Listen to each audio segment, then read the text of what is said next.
Kitab Ibrani.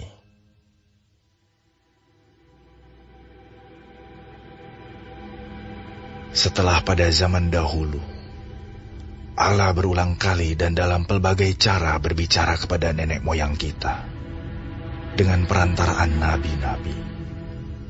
Maka pada zaman akhir ini, Ia telah berbicara kepada kita, dengan perantaraan anaknya, yang telah Ia tetapkan sebagai yang berhak menerima segala yang ada.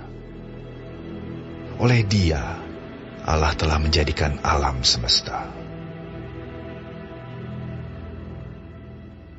Ia adalah cahaya kemuliaan Allah, dan gambar wujud Allah, dan menopang segala yang ada dengan firman-Nya yang penuh kekuasaan. Dan setelah Ia selesai mengadakan penyucian dosa, Ia duduk di sebelah kanan yang maha besar, di tempat yang tinggi, jauh lebih tinggi daripada malaikat-malaikat. Sama seperti nama yang dikaruniakan kepadanya, jauh lebih indah daripada nama mereka. Karena kepada siapakah di antara malaikat-malaikat itu pernah Ia katakan, "Anakku engkau telah kuperanakan pada hari ini, dan Aku akan menjadi bapanya, dan ia akan menjadi anakku." Dan ketika Ia membawa pula anaknya yang sulung ke dunia, Ia berkata, "Semua malaikat Allah harus menyembah Dia." Dan tentang malaikat-malaikat Ia berkata, "Yang membuat malaikat-malaikatnya menjadi badai, dan pelayan-pelayannya menjadi nyala api." Tetapi tentang anak Ia berkata, "Tahtamu ya Allah, tetap untuk seterusnya dan selamanya, dan tongkat kerajaan-Mu adalah tongkat kebenaran. Engkau mencintai keadilan dan membenci kefasikan.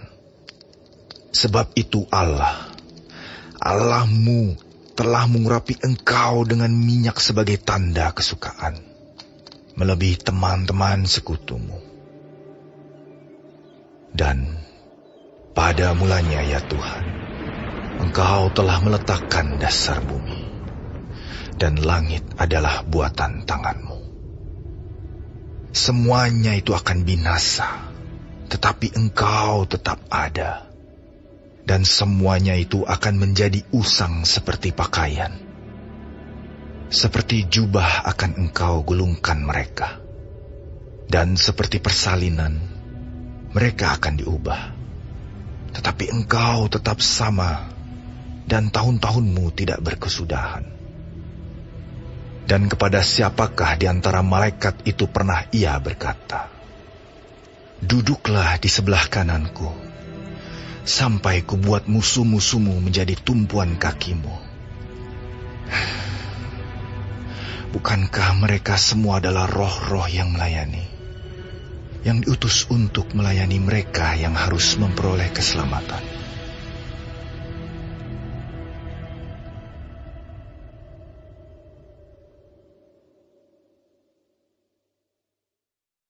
Karena itu, harus lebih teliti kita memperhatikan apa yang telah kita dengar, supaya kita jangan hanyut di bawah arus. Sebab kalau firman yang dikatakan dengan perantaraan malaikat-malaikat tetap berlaku, dan setiap pelanggaran dan ketidaktaatan mendapat balasan yang setimpal, bagaimanakah kita akan luput jikalau kita menyia-nyiakan keselamatan yang sebesar itu, yang mula-mula diberitakan oleh Tuhan dan oleh mereka yang telah mendengarnya kepada kita dengan cara yang dapat dipercayai, sedangkan Allah meneguhkan kesaksian mereka oleh tanda-tanda dan mujizat-mujizat, dan oleh berbagai-bagai penyataan kekuasaan, dan karena Roh Kudus yang dibagi-bagikannya menurut kehendak-Nya. Sebab bukan kepada malaikat-malaikat telah Ia taklukkan dunia yang akan datang, yang kita bicarakan ini. Ada orang yang pernah memberi kesaksian di dalam suatu nas. Katanya, "Apakah manusia sehingga engkau mengingatnya, atau anak manusia, sehingga engkau mengindahkannya. Namun engkau telah membuatnya untuk waktu yang singkat, sedikit lebih rendah daripada malaikat-malaikat, dan telah memahkotainya dengan kemuliaan dan hormat. Segala sesuatu telah engkau taklukkan di bawah kakinya. Sebab dalam menaklukkan segala sesuatu kepadanya, tidak ada suatu pun yang ia kecualikan, yang tidak takluk kepadanya. Tetapi sekarang ini belum kita lihat bahwa segala sesuatu telah ditaklukkan kepadanya. Tetapi Dia yang untuk waktu yang singkat dibuat sedikit lebih rendah daripada malaikat-malaikat, yaitu Yesus. Kita lihat, yang oleh karena penderitaan maut, dimahkotai dengan kemuliaan dan hormat, supaya oleh kasih karunia Allah, ia mengalami maut bagi semua manusia. Sebab memang sesuai dengan keadaan Allah, yang baginya dan olehnya segala sesuatu dijadikan, yaitu Allah yang membawa banyak orang kepada kemuliaan, juga menyempurnakan Yesus yang memimpin mereka kepada keselamatan dengan penderitaan.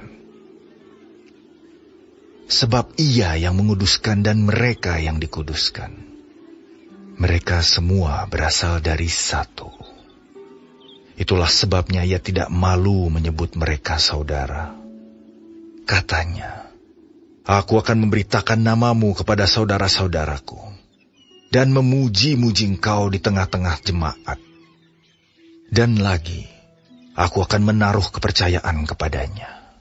Dan lagi, sesungguhnya, inilah aku dan anak-anak yang telah diberikan Allah kepadaku. Karena anak-anak itu adalah anak-anak dari darah dan daging, maka ia juga menjadi sama dengan mereka dan mendapat bagian dalam keadaan mereka, supaya oleh kematiannya ia memusnahkan dia, yaitu iblis yang berkuasa atas maut. Dan supaya dengan jalan demikian ia membebaskan mereka yang seumur hidupnya berada dalam perhambaan, oleh karena takutnya kepada maut. Sebab sesungguhnya bukan malaikat-malaikat yang ia kasihani, tetapi keturunan Abraham yang ia kasihani. Itulah sebabnya, maka dalam segala hal ia harus disamakan dengan saudara-saudaranya, supaya ia menjadi imam besar yang menaruh belas kasihan dan yang setia kepada Allah untuk mendamaikan dosa seluruh bangsa. Sebab oleh karena ia sendiri telah menderita karena pencobaan, maka ia dapat menolong mereka yang dicobai.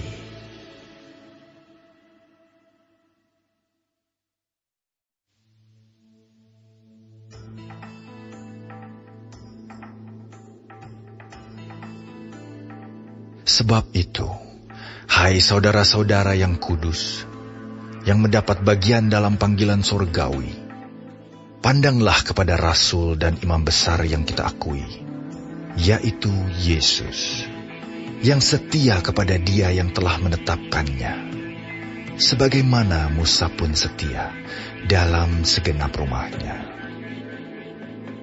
Sebab ia dipandang layak mendapat kemuliaan lebih besar daripada Musa, sama seperti ahli bangunan lebih dihormati daripada rumah yang dibangunnya.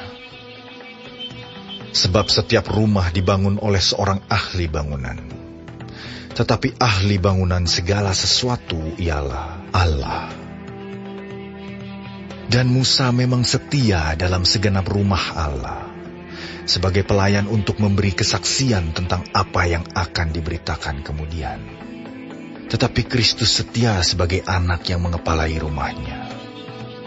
Dan rumahnya ialah kita. Jika kita sampai kepada akhirnya, teguh berpegang kepada kepercayaan dan pengharapan yang kita megahkan. Sebab itu, seperti yang dikatakan Roh Kudus. Pada hari ini, jika kamu mendengar suaranya, janganlah keraskan hatimu, seperti dalam kegeraman pada waktu pencobaan di padang gurun, di mana nenek moyangmu mencobai aku dengan jalan menguji aku, sekalipun mereka melihat perbuatan-perbuatanku 40 tahun lamanya. Itulah sebabnya aku murka kepada angkatan itu, dan berkata, selalu mereka sesat hati, dan mereka tidak mengenal jalanku. Sehingga aku bersumpah dalam murkaku, mereka takkan masuk ke tempat perhentianku. Waspadalah, hai saudara-saudara, supaya di antara kamu jangan terdapat seorang yang hatinya jahat, dan yang tidak percaya oleh karena ia murtad dari Allah yang hidup. Tetapi nasihatilah seorang akan yang lain setiap hari, selama masih dapat dikatakan hari ini, supaya jangan ada di antara kamu yang menjadi tegar hatinya karena tipu daya dosa. Karena kita telah beroleh bagian di dalam Kristus, asal saja kita teguh berpegang sampai kepada akhirnya, pada keyakinan iman kita yang semula. Tetapi apabila pernah dikatakan, pada hari ini, jika kamu mendengar suaranya, janganlah keraskan hatimu seperti dalam kegeraman. Siapakah mereka yang membangkitkan amarah Allah, sekalipun mereka mendengar suaranya? Bukankah mereka semua yang keluar dari Mesir di bawah pimpinan Musa? Dan siapakah yang ia murkai 40 tahun lamanya? Bukankah mereka yang berbuat dosa dan yang mayatnya bergelimpangan di padang gurun? Dan siapakah yang telah ia sumpahi bahwa mereka takkan masuk ke tempat perhentiannya? Bukankah mereka yang tidak taat? Demikianlah kita lihat bahwa mereka tidak dapat masuk oleh karena ketidakpercayaan mereka.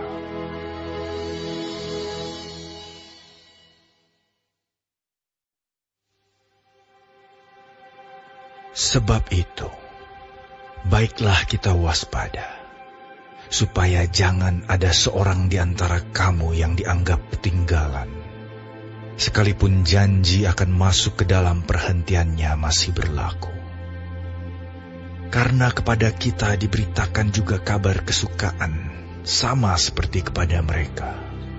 Tetapi firman pemberitaan itu tidak berguna bagi mereka, karena tidak bertumbuh bersama-sama oleh iman dengan mereka yang mendengarnya.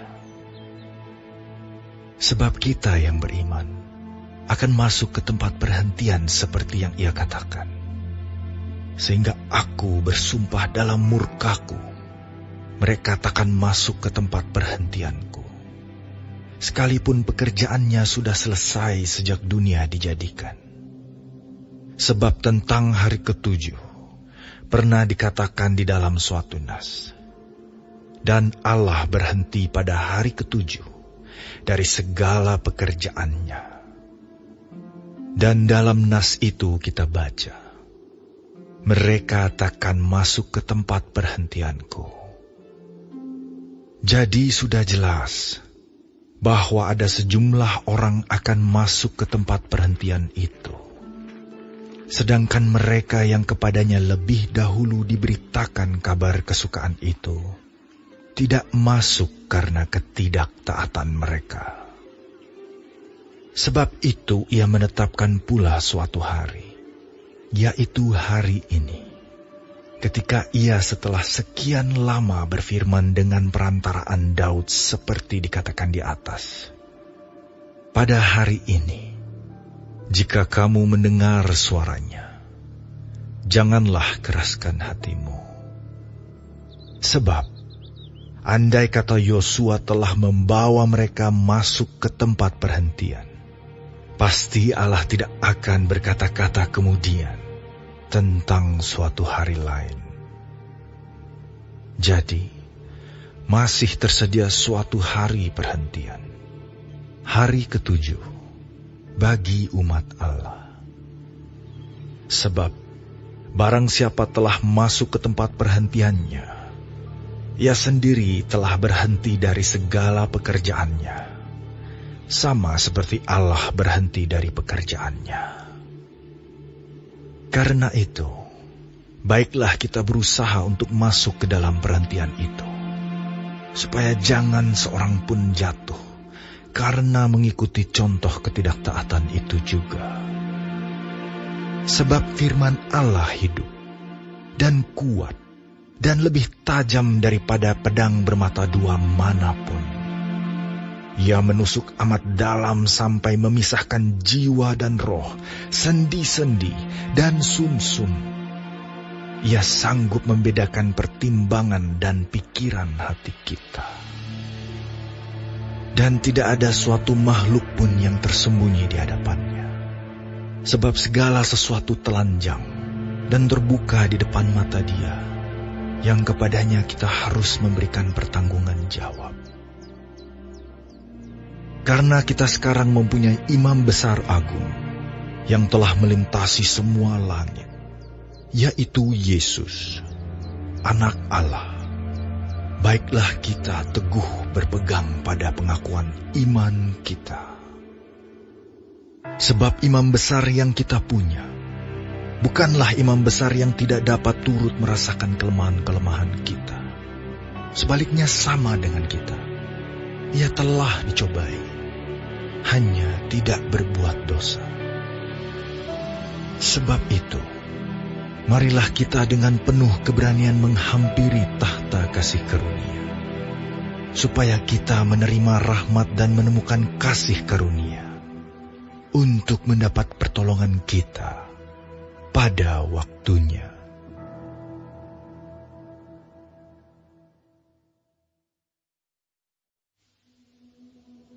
Sebab setiap imam besar yang dipilih dari antara manusia ditetapkan bagi manusia dalam hubungan mereka dengan Allah, supaya ia mempersembahkan persembahan dan korban karena dosa.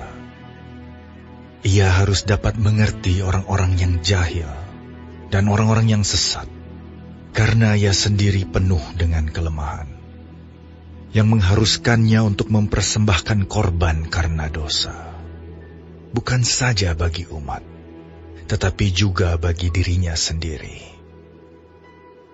Dan tidak seorang pun yang mengambil kehormatan itu bagi dirinya sendiri, tetapi dipanggil untuk itu oleh Allah, seperti yang telah terjadi dengan Harun.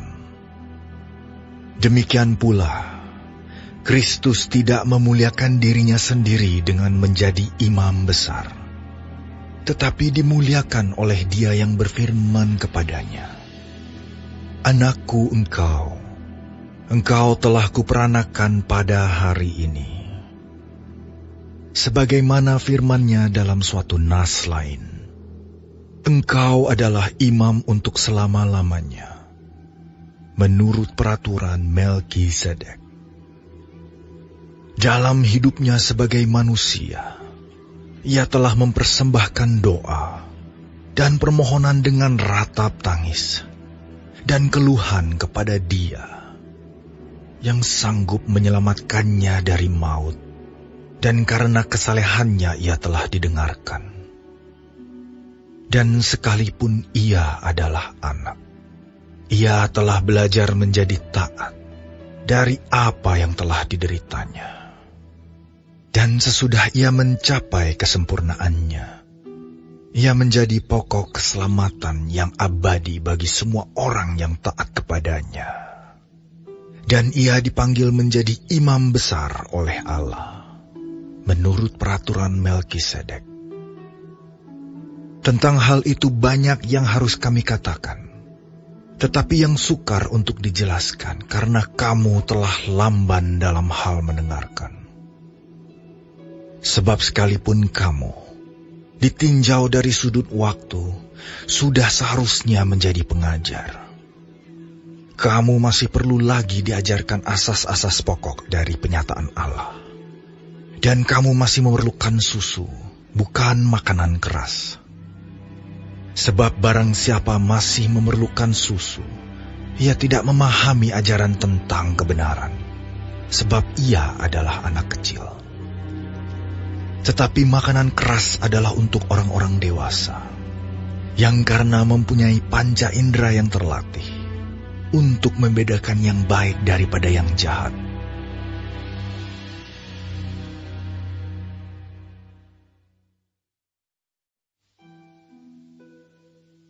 Sebab itu, marilah kita tinggalkan asas-asas pertama dari ajaran tentang Kristus dan beralih kepada perkembangannya yang penuh.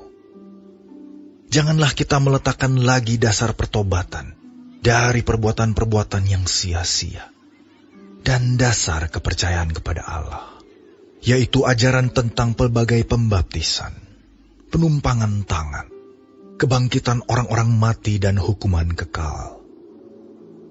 Dan itulah yang akan kita perbuat jika Allah mengizinkannya.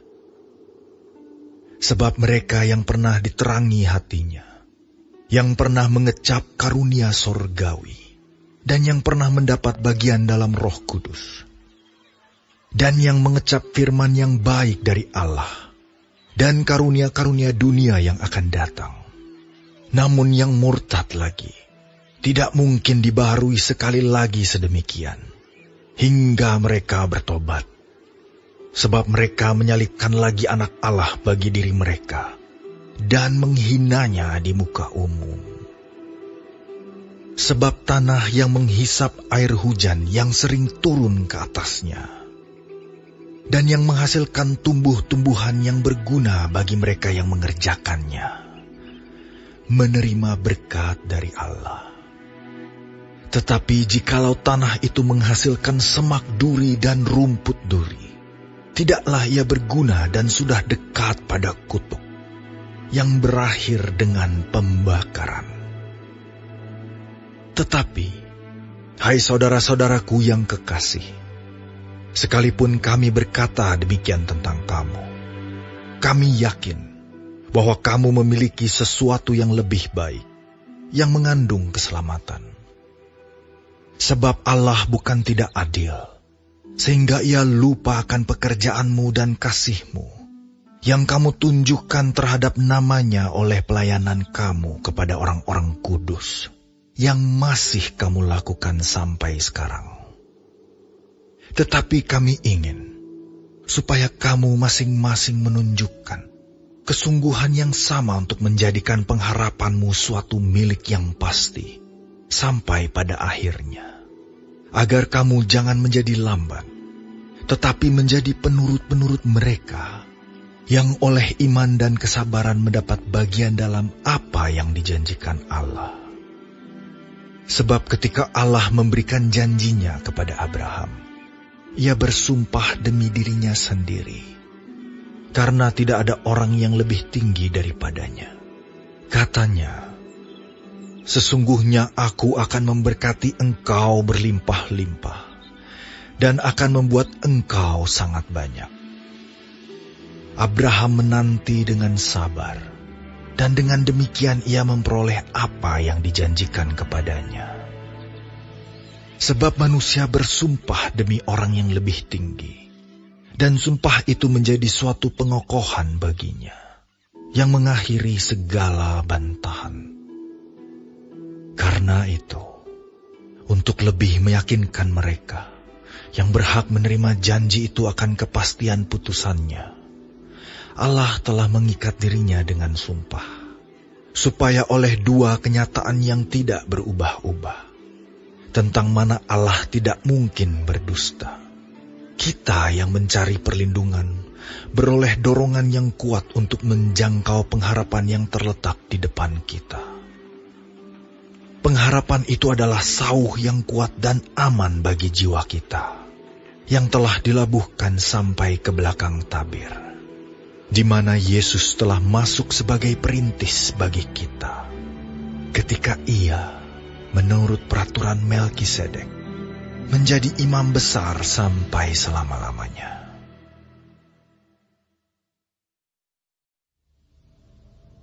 Sebab Melkisedek adalah Raja Salem dan Imam Allah yang Maha Tinggi. Ia pergi menyongsong Abraham ketika Abraham kembali dari mengalahkan raja-raja dan memberkati dia. Kepadanya pun Abraham memberikan 1/10 dari semuanya. Menurut arti namanya, Melkisedek adalah pertama-tama Raja Kebenaran dan juga Raja Salem, yaitu Raja Damai Sejahtera. Ia tidak berbapa, tidak beribu, tidak bersilsilah, harinya tidak berawal, dan hidupnya tidak berkesudahan. Karena ia dijadikan sama dengan Allah, ia tetap menjadi imam sampai selama-lamanya. Camkanlah betapa besarnya orang itu, yang kepadanya Abraham, bapa leluhur kita, memberikan 1/10 dari segala rampasan yang paling baik, dan mereka dari anak-anak Lewi, yang menerima jabatan imam, mendapat tugas, menurut hukum Taurat, untuk memungut 10% dari umat Israel, yaitu dari saudara-saudara mereka, sekalipun mereka ini juga adalah keturunan Abraham. Tetapi Melkisedek, yang bukan keturunan mereka, memungut 10% dari Abraham dan memberkati dia, walaupun ia adalah pemilik janji. Memang tidak dapat disangkal bahwa yang lebih rendah diberkati oleh yang lebih tinggi. Dan di sini manusia-manusia fana menerima 10%, dan di sana ia, yang tentang dia diberi kesaksian bahwa ia hidup.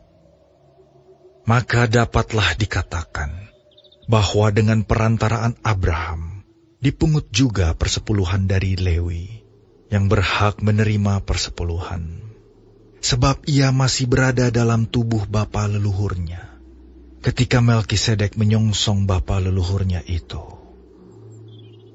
Karena itu, andai kata oleh imamat Lewi telah tercapai kesempurnaan, sebab karena imamat itu, umat Israel telah menerima Taurat, apakah sebabnya masih perlu seorang lain ditetapkan menjadi imam besar menurut peraturan Melkisedek, dan yang tentang dia tidak dikatakan menurut peraturan Harun?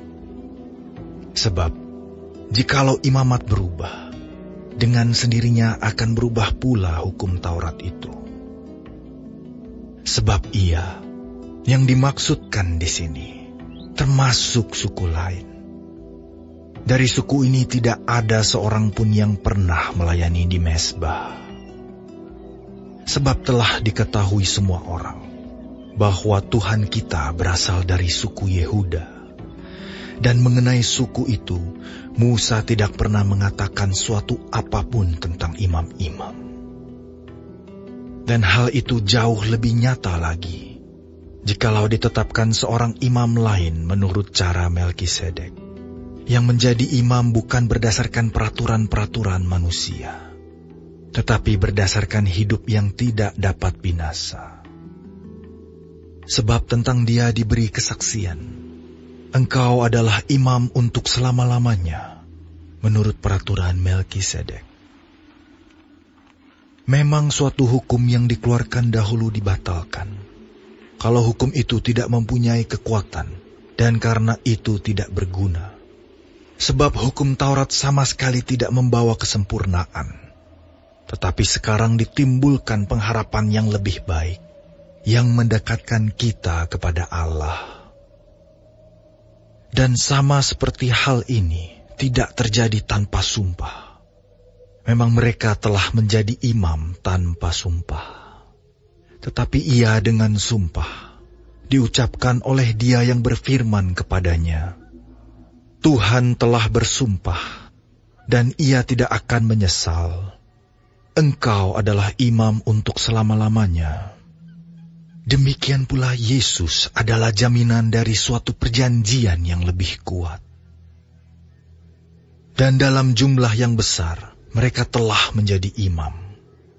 Karena mereka dicegah oleh maut untuk tetap menjabat imam. Tetapi karena ia tetap selama-lamanya, imamatnya tidak dapat beralih kepada orang lain.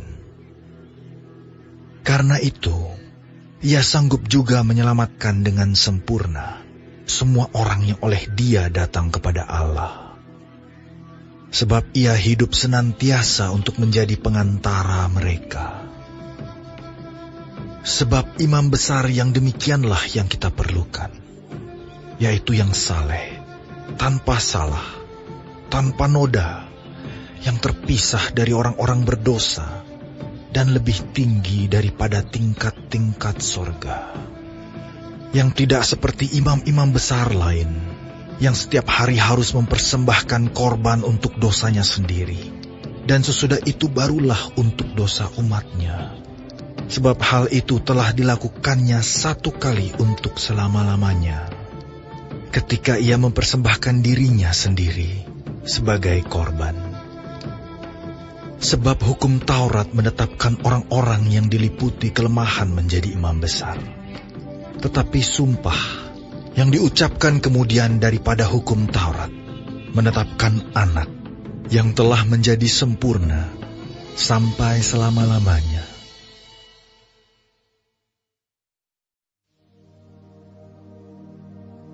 Inti segala yang kita bicarakan itu ialah kita mempunyai imam besar yang demikian, yang duduk di sebelah kanan tahta yang maha besar di sorga, dan yang melayani ibadah di tempat kudus, yaitu di dalam kemah sejati, yang didirikan oleh Tuhan dan bukan oleh manusia. Sebab setiap imam besar ditetapkan untuk mempersembahkan korban dan persembahan. Dan karena itu, Yesus perlu mempunyai sesuatu untuk dipersembahkan. Sekiranya ia di bumi ini, ia sama sekali tidak akan menjadi imam. Karena di sini telah ada orang-orang yang mempersembahkan persembahan menurut hukum Taurat. Pelayanan mereka adalah gambaran dan bayangan dari apa yang ada di sorga. Sama seperti yang diberitahukan kepada Musa ketika ia hendak mendirikan kemah. Ingatlah, demikian firman-Nya, bahwa engkau membuat semuanya itu menurut contoh yang telah ditunjukkan kepadamu di atas gunung itu.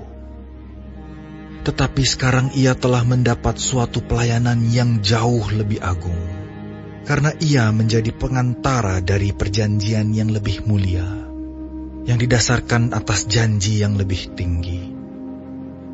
Sebab, sekiranya perjanjian yang pertama itu tidak bercacat, tidak akan dicari lagi tempat untuk yang kedua.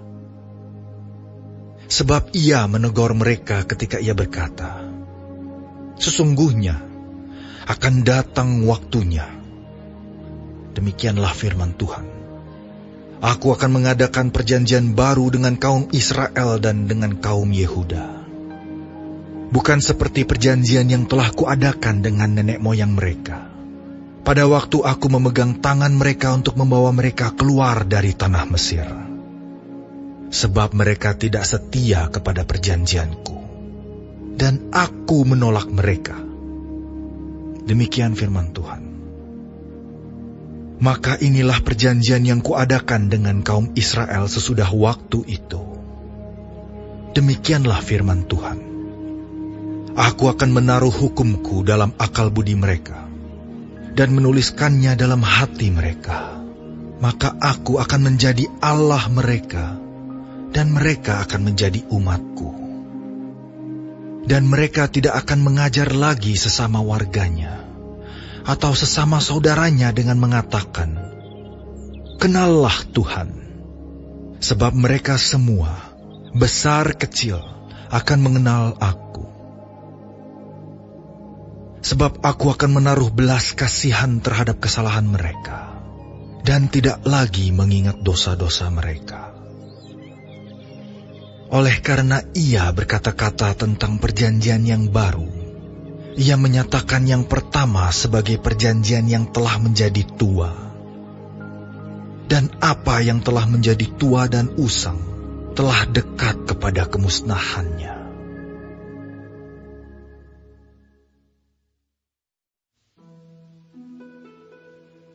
Memang perjanjian yang pertama juga mempunyai peraturan-peraturan untuk ibadah dan untuk tempat kudus buatan tangan manusia. Sebab ada dipersiapkan suatu kemah, yaitu bagian yang paling depan, dan di situ terdapat kaki dian dan meja dengan roti sajian. Bagian ini disebut tempat yang kudus. Di belakang tirai yang kedua, terdapat suatu kemah lagi, yang disebut tempat yang maha kudus. Di situ terdapat mezbah pembakaran ukupan dari emas, dan tabut perjanjian, yang seluruhnya disalut dengan emas. Di dalam tabut perjanjian itu tersimpan buli-buli emas berisi mana, tongkat Harun yang pernah bertunas, dan loh-loh batu yang bertuliskan perjanjian, dan di atasnya kedua kerup kemuliaan yang menaungi tutup pendamaian. Tetapi hal ini tidak dapat kita bicarakan sekarang secara terperinci. Demikianlah caranya tempat yang kudus itu diatur. Maka imam-imam senantiasa masuk ke dalam kemah yang paling depan itu untuk melakukan ibadah mereka. Tetapi ke dalam kemah yang kedua, hanya imam besar saja yang masuk sekali setahun, dan harus dengan darah yang ia persembahkan karena dirinya sendiri, dan karena pelanggaran-pelanggaran yang dibuat oleh umatnya dengan tidak sadar. Dengan ini Roh Kudus menyatakan bahwa jalan ke tempat yang kudus itu belum terbuka, selama kemah yang pertama itu masih ada. Itu adalah kiasan masa sekarang. Sesuai dengan itu dipersembahkan korban, dan persembahan yang tidak dapat menyempurnakan mereka, yang mempersembahkannya menurut hati nurani mereka. Karena semuanya itu, di samping makanan, minuman, dan pelbagai macam pembasuhan, hanyalah peraturan-peraturan untuk hidup insani, yang hanya berlaku sampai tibanya waktu pembaharuan. Tetapi Kristus telah datang sebagai imam besar untuk hal-hal yang baik yang akan datang. Ia telah melintasi kemah yang lebih besar dan yang lebih sempurna, yang bukan dibuat oleh tangan manusia. Artinya yang tidak termasuk ciptaan ini. Dan ia telah masuk satu kali untuk selama-lamanya ke dalam tempat yang kudus, bukan dengan membawa darah domba jantan dan darah anak lembu, tetapi dengan membawa darahnya sendiri. Dan dengan itu, ia telah mendapat kelepasan yang kekal. Sebab, jika darah domba jantan, dan darah lembu jantan, dan percikan abu lembu muda, menguduskan mereka yang najis, sehingga mereka disucikan secara lahiriah, betapa lebihnya darah Kristus, yang oleh Roh yang kekal telah mempersembahkan dirinya sendiri kepada Allah, sebagai persembahan yang tak bercacat, akan menyucikan hati nurani kita dari perbuatan-perbuatan yang sia-sia, supaya kita dapat beribadah kepada Allah yang hidup. Karena itu, ia adalah pengantara dari suatu perjanjian yang baru, supaya mereka yang telah terpanggil dapat menerima bagian kekal yang dijanjikan. Sebab ia telah mati untuk menebus pelanggaran-pelanggaran yang telah dilakukan selama perjanjian yang pertama. Sebab di mana ada wasiat, di situ harus diberitahukan tentang kematian pembuat wasiat itu. Karena suatu wasiat barulah sah, kalau pembuat wasiat itu telah mati, sebab ia tidak berlaku selama pembuat wasiat itu masih hidup. Itulah sebabnya, maka perjanjian yang pertama tidak disahkan tanpa darah. Sebab sesudah Musa memberitahukan semua perintah hukum Taurat kepada seluruh umat, ia mengambil darah anak lembu, dan darah domba jantan serta air, dan bulu merah dan hisop, lalu memerciki kitab itu sendiri dan seluruh umat, sambil berkata, "Inilah darah perjanjian yang ditetapkan Allah bagi kamu."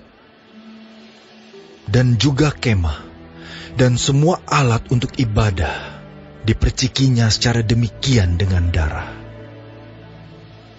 Dan hampir segala sesuatu disucikan menurut hukum Taurat dengan darah. Dan tanpa penumpahan darah, tidak ada pengampunan. Jadi, segala sesuatu yang melambangkan apa yang ada di sorga, haruslah ditahirkan secara demikian. Tetapi benda-benda surgawi sendiri, oleh persembahan-persembahan yang lebih baik daripada itu. Sebab Kristus bukan masuk ke dalam tempat kudus buatan tangan manusia, yang hanya merupakan gambaran saja dari yang sebenarnya, tetapi ke dalam sorga sendiri, untuk menghadap hadirat Allah, guna kepentingan kita. Dan ia bukan masuk untuk berulang-ulang mempersembahkan dirinya sendiri, sebagaimana imam besar setiap tahun masuk ke dalam tempat kudus dengan darah yang bukan darahnya sendiri. Sebab jika demikian, ia harus berulang-ulang menderita sejak dunia ini dijadikan. Tetapi sekarang ia hanya satu kali saja menyatakan dirinya, pada zaman akhir, untuk menghapuskan dosa oleh korbannya. Dan sama seperti manusia, ditetapkan untuk mati hanya satu kali saja, dan sesudah itu dihakimi. Demikian pula, Kristus hanya satu kali saja mengorbankan dirinya untuk menanggung dosa banyak orang. Sesudah itu ia akan menyatakan dirinya sekali lagi, tanpa menanggung dosa, untuk menganugerahkan keselamatan kepada mereka yang menantikan Dia.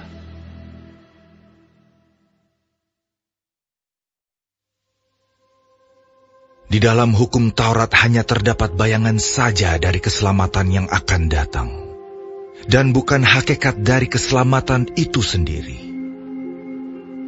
Karena itu, dengan korban yang sama, yang setiap tahun terus-menerus dipersembahkan, hukum Taurat tidak mungkin menyempurnakan mereka yang datang mengambil bagian di dalamnya. Sebab jika hal itu mungkin, pasti orang tidak mempersembahkan korban lagi. Sebab mereka yang melakukan ibadah itu tidak sadar lagi akan dosa setelah disucikan sekali untuk selama-lamanya. Tetapi justru oleh korban-korban itu, setiap tahun orang diperingatkan akan adanya dosa. Sebab tidak mungkin darah lembu jantan atau darah domba jantan menghapuskan dosa.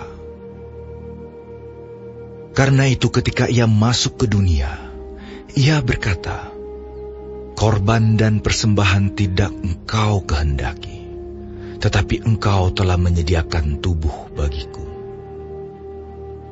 Kepada korban bakaran dan korban penghapus dosa, engkau tidak berkenan." Lalu aku berkata, "Sungguh, aku datang. Dalam gulungan kitab ada tertulis tentang aku, untuk melakukan kehendak-Mu, ya Allahku." Di atas ia berkata, "Korban dan persembahan, korban bakaran dan korban penghapus dosa, tidak engkau kehendaki. Dan engkau tidak berkenan kepadanya, meskipun dipersembahkan menurut hukum Taurat." Dan kemudian katanya, "Sungguh, Aku datang untuk melakukan kehendak-Mu. Yang pertama Ia hapuskan, supaya menegakkan yang kedua.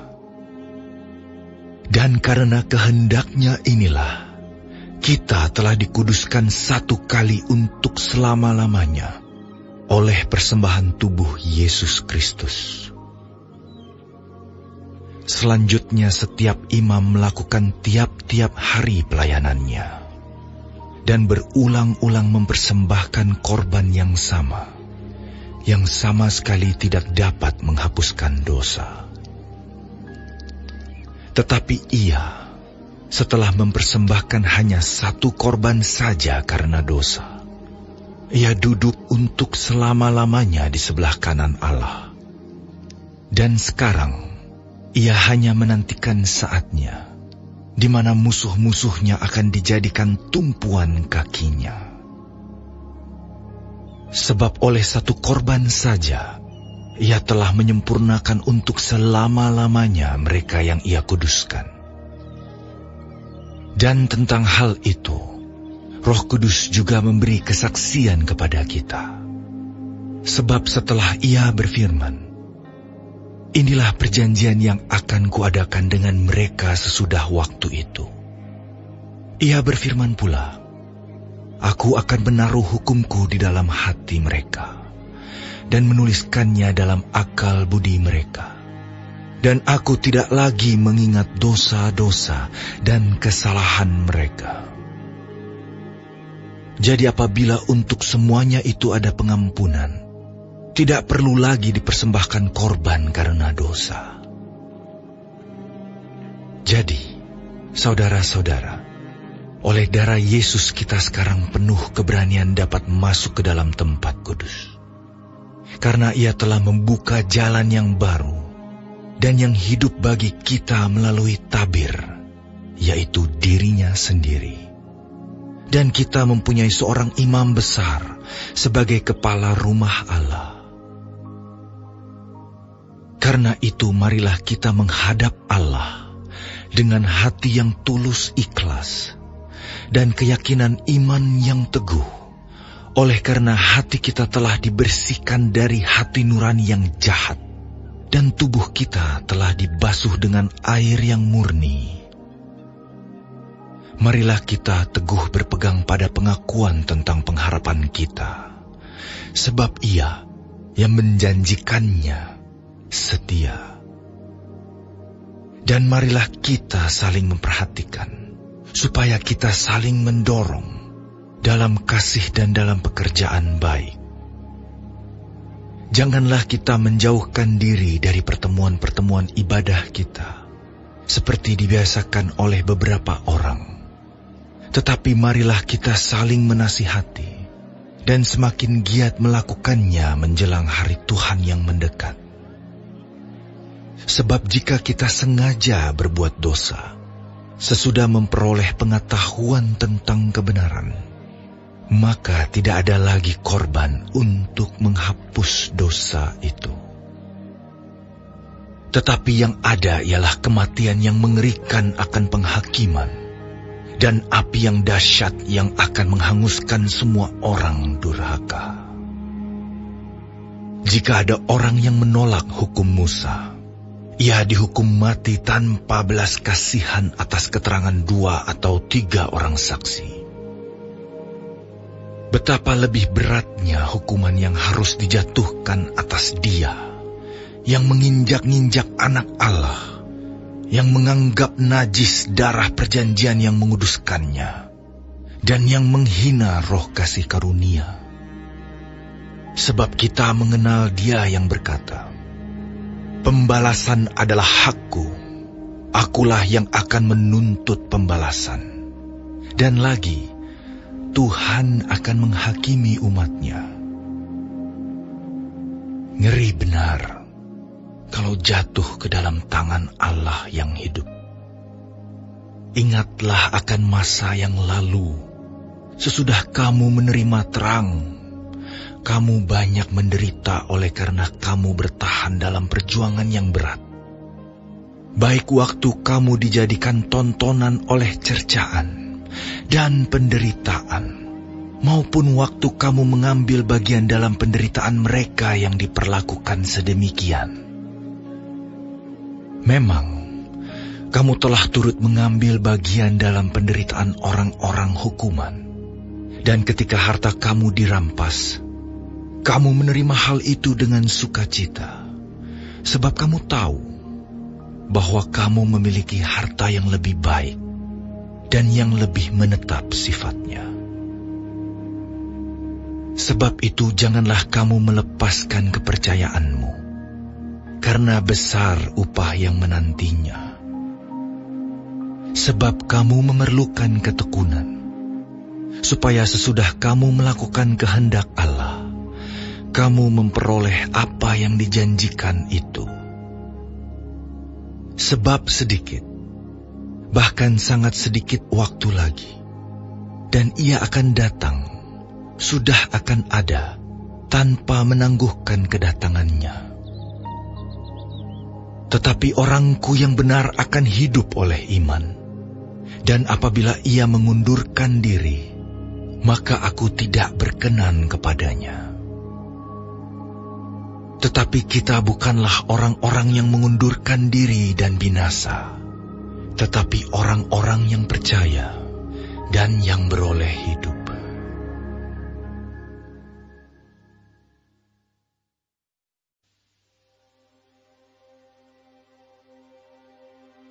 Iman adalah dasar dari segala sesuatu yang kita harapkan, dan bukti dari segala sesuatu yang tidak kita lihat. Sebab, oleh imanlah telah diberikan kesaksian kepada nenek moyang kita. Karena iman kita mengerti bahwa alam semesta telah dijadikan oleh firman Allah, sehingga apa yang kita lihat telah terjadi dari apa yang tidak dapat kita lihat. Karena iman, Habel telah mempersembahkan kepada Allah korban yang lebih baik daripada korban Kain. Dengan jalan itu ia memperoleh kesaksian kepadanya bahwa ia benar, karena Allah berkenan akan persembahannya itu. Dan karena iman, ia masih berbicara sesudah ia mati. Karena iman, Henokh terangkat, supaya ia tidak mengalami kematian, dan ia tidak ditemukan, karena Allah telah mengangkatnya. Sebab sebelum ia terangkat, ia memperoleh kesaksian bahwa ia berkenan kepada Allah. Tetapi tanpa iman, tidak mungkin orang berkenan kepada Allah.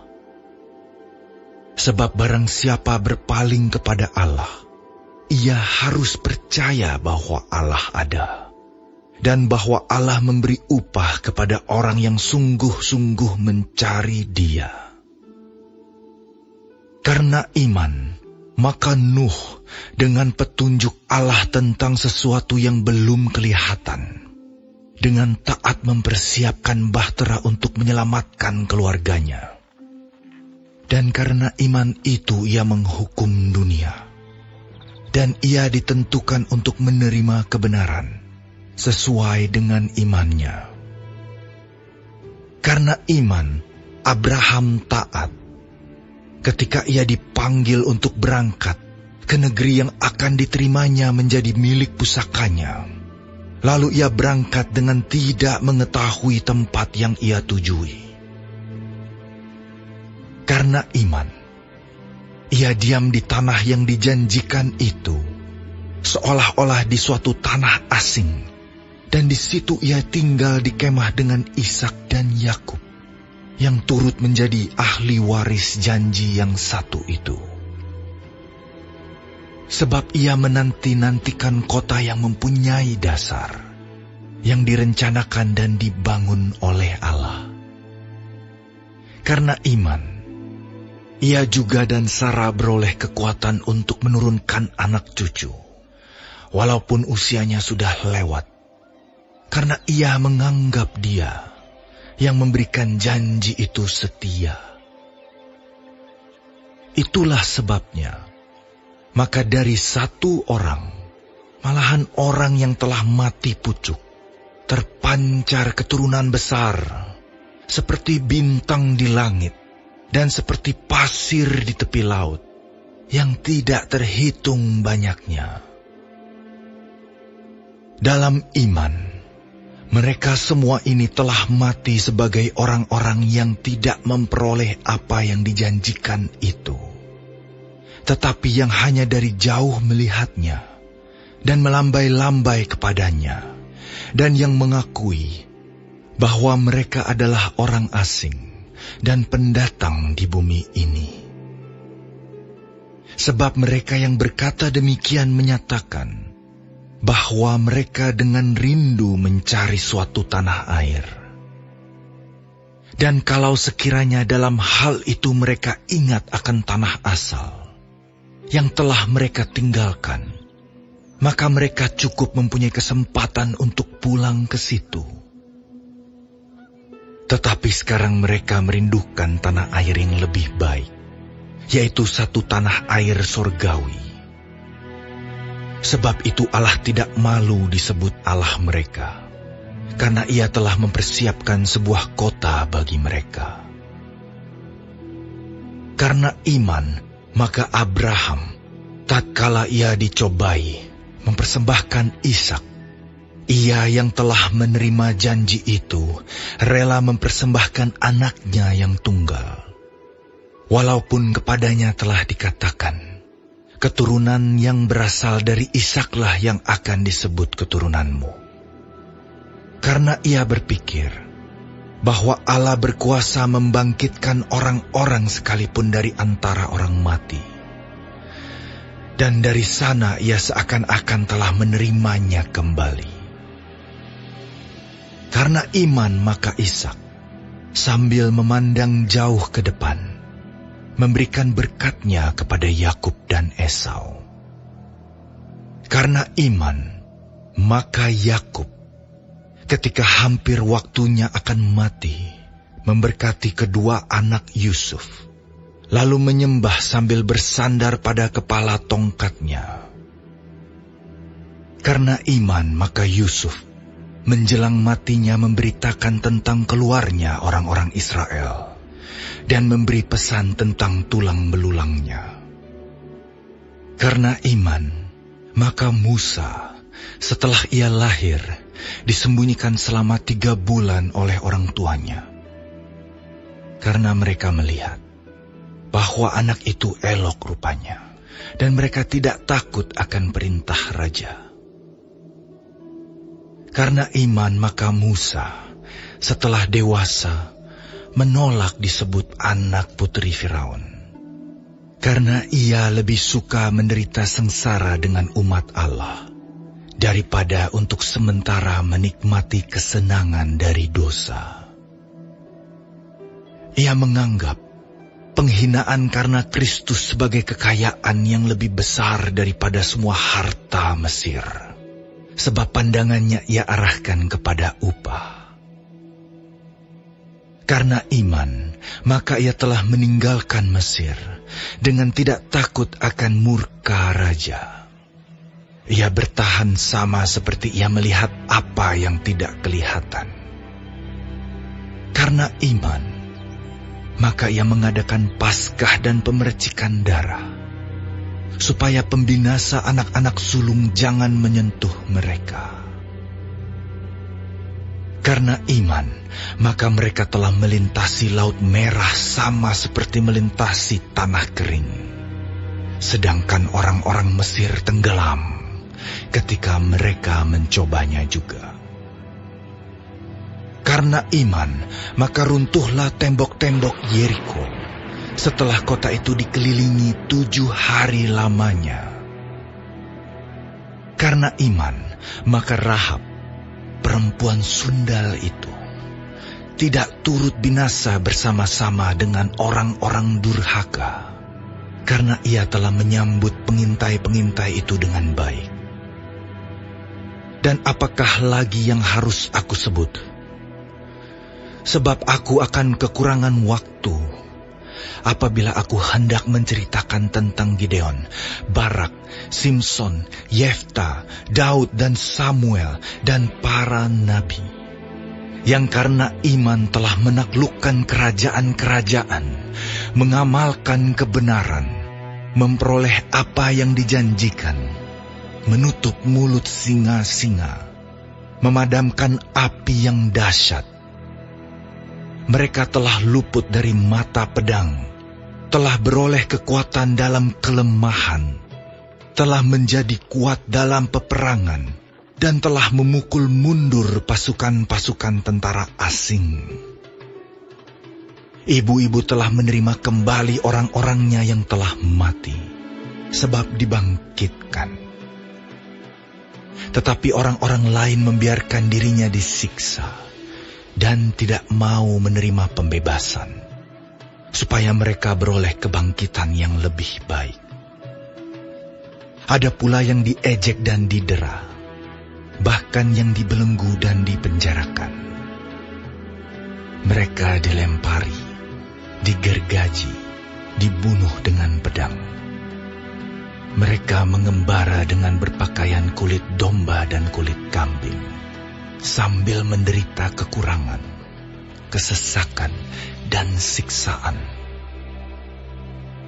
Dunia ini tidak layak bagi mereka. Mereka mengembara di padang gurun dan di pegunungan, dalam gua-gua dan celah-celah gunung. Dan mereka semua tidak memperoleh apa yang dijanjikan itu, sekalipun iman mereka telah memberikan kepada mereka suatu kesaksian yang baik. Sebab Allah telah menyediakan sesuatu yang lebih baik bagi kita. Tanpa kita, mereka tidak dapat sampai kepada kesempurnaan.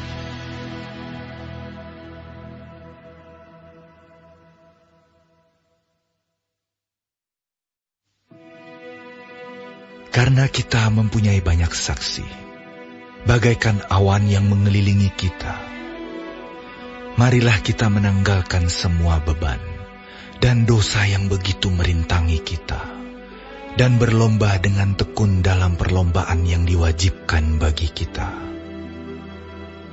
Marilah kita melakukannya dengan mata yang tertuju kepada Yesus, yang memimpin kita dalam iman, dan yang membawa iman kita itu kepada kesempurnaan, yang dengan mengabaikan kehinaan, tekun memikul salib, ganti sukacita yang disediakan bagi Dia, yang sekarang duduk di sebelah kanan tahta Allah. Ingatlah selalu akan Dia, yang tekun menanggung bantahan yang sehebat itu terhadap dirinya, dari pihak orang-orang berdosa, supaya jangan kamu menjadi lemah dan putus asa. Dalam pergumulan kamu melawan dosa, kamu belum sampai mencucurkan darah. Dan sudah lupakah kamu akan nasihat yang berbicara kepada kamu seperti kepada anak-anak? Hai anakku, janganlah anggap enteng didikan Tuhan, dan janganlah putus asa apabila engkau diperingatkannya. Karena Tuhan menghajar orang yang dikasihinya, dan Ia menyesah orang yang diakuinya sebagai anak. Jika kamu harus menanggung ganjaran, Allah memperlakukan kamu seperti anak. Di manakah terdapat anak yang tidak dihajar oleh ayahnya? Tetapi jikalau kamu bebas dari ganjaran yang harus diderita setiap orang, maka kamu bukanlah anak, tetapi anak-anak gampang. Selanjutnya, dari ayah kita yang sebenarnya kita beroleh ganjaran, dan mereka kita hormati.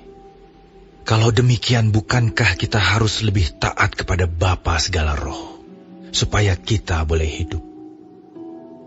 Sebab mereka mendidik kita dalam waktu yang pendek, sesuai dengan apa yang mereka anggap baik. Tetapi Dia menghajar kita untuk kebaikan kita, supaya kita beroleh bagian dalam kekudusannya. Memang tiap-tiap ganjaran pada waktu ia diberikan tidak mendatangkan sukacita, tetapi duka cita. Tetapi kemudian ia menghasilkan buah kebenaran yang memberikan damai kepada mereka yang dilatih olehnya. Sebab itu, kuatkanlah tangan yang lemah dan lutut yang goyah. Dan luruskanlah jalan bagi kakimu, sehingga yang pincang jangan terpelecok, tetapi menjadi sembuh. Berusahalah hidup damai dengan semua orang, dan kejarlah kekudusan. Sebab tanpa kekudusan tidak seorang pun akan melihat Tuhan. Jagalah supaya jangan ada seorang pun menjauhkan diri dari kasih karunia Allah, agar jangan tumbuh akar yang pahit, yang menimbulkan kerusuhan, dan yang mencemarkan banyak orang. Janganlah ada orang yang menjadi cabul, atau yang mempunyai nafsu yang rendah seperti Esau, yang menjual hak kesulungannya untuk sepiring makanan. Sebab kamu tahu bahwa kemudian ketika ia hendak menerima berkat itu, ia ditolak.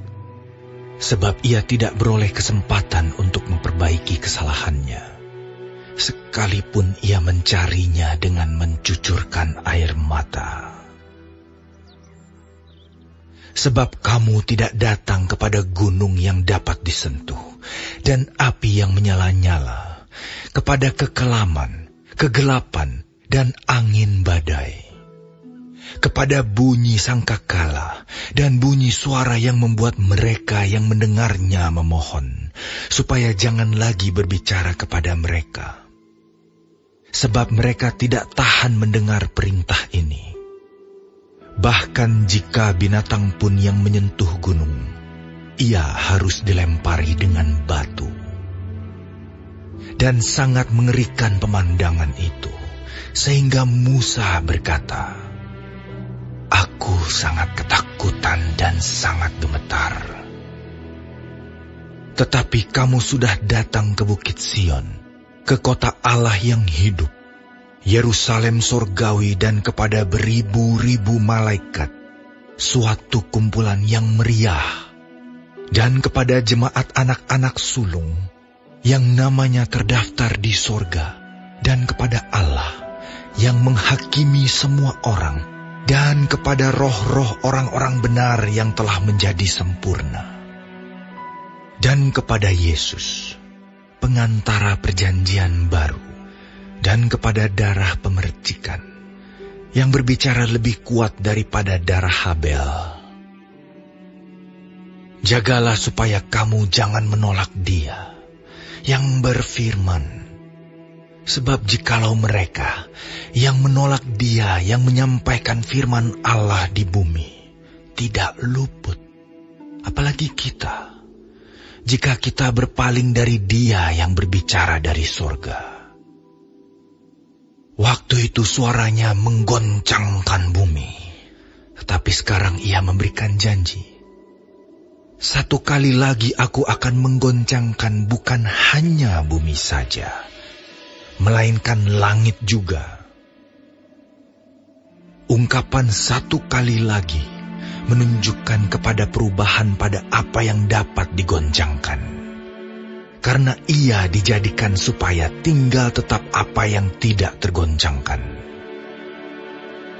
Jadi, karena kita menerima kerajaan yang tidak tergoncangkan, marilah kita mengucap syukur dan beribadah kepada Allah menurut cara yang berkenan kepadanya, dengan hormat dan takut. Sebab Allah kita adalah api yang menghanguskan.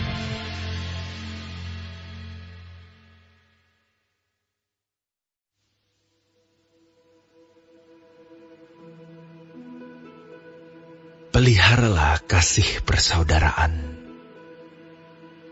Jangan kamu lupa memberi tumpangan kepada orang.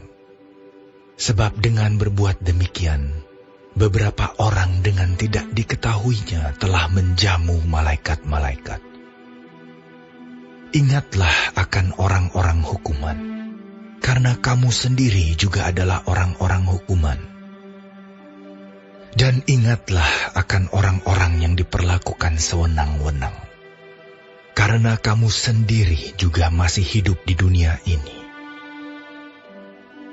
Hendaklah kamu semua penuh hormat terhadap perkawinan, dan janganlah kamu mencemarkan tempat tidur, sebab orang-orang sundal dan pezina akan dihakimi Allah. Janganlah kamu menjadi hamba uang, dan cukupkanlah dirimu dengan apa yang ada padamu. Karena Allah telah berfirman, Aku sekali-kali tidak akan membiarkan engkau, dan aku sekali-kali tidak akan meninggalkan engkau. Sebab itu dengan yakin kita dapat berkata, Tuhan adalah penolongku, aku tidak akan takut. Apakah yang dapat dilakukan manusia terhadap aku? Ingatlah akan pemimpin-pemimpin kamu yang telah menyampaikan firman Allah kepadamu. Perhatikanlah akhir hidup mereka dan contohlah iman mereka. Yesus Kristus tetap sama, baik kemarin maupun hari ini, dan sampai selama-lamanya.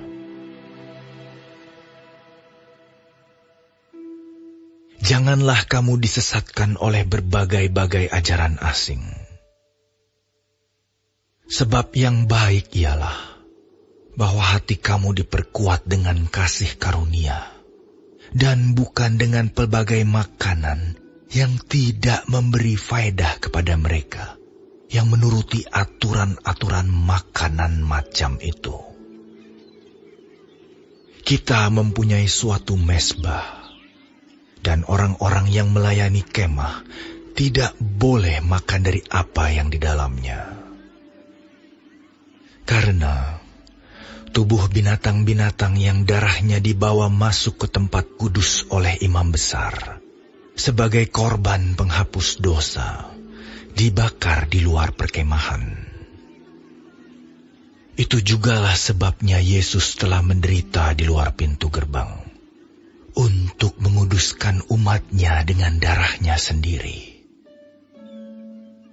Karena itu, marilah kita pergi kepadanya di luar perkemahan dan menanggung kehinaannya.